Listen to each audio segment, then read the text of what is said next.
Assalamualaikum warahmatullahi wabarakatuh. Apa kabar jagoan jajaran operator andalan? Jumpa lagi di channel Owansun.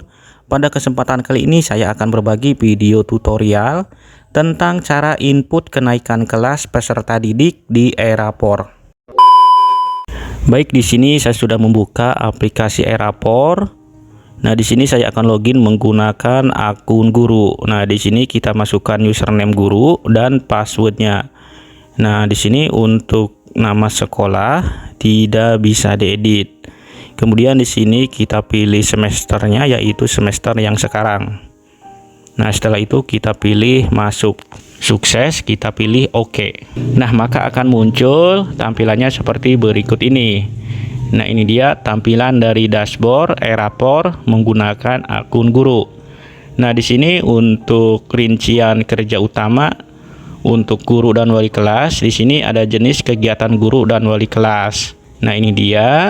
Kemudian kita scroll ke bawah, kita cari input data kenaikan kelas.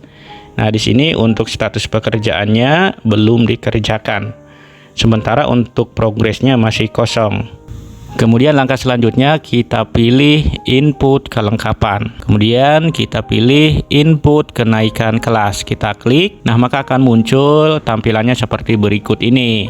Nah, ini dia input kenaikan kelas. Kemudian kita pilih kelas.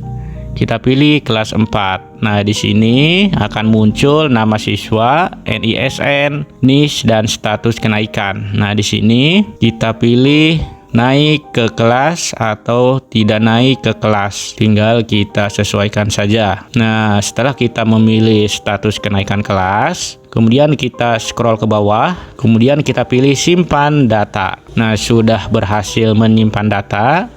Kemudian langkah selanjutnya kita masuk kembali ke dashboard. Kita pilih dashboard, kita klik, kemudian kita cek. Kita scroll ke bawah. Nah, di sini untuk nomor 9, untuk input data kenaikan kelas sudah berubah menjadi sudah dikerjakan. Nah, demikian video tutorial dari saya. Semoga bermanfaat. Wassalamualaikum warahmatullahi wabarakatuh.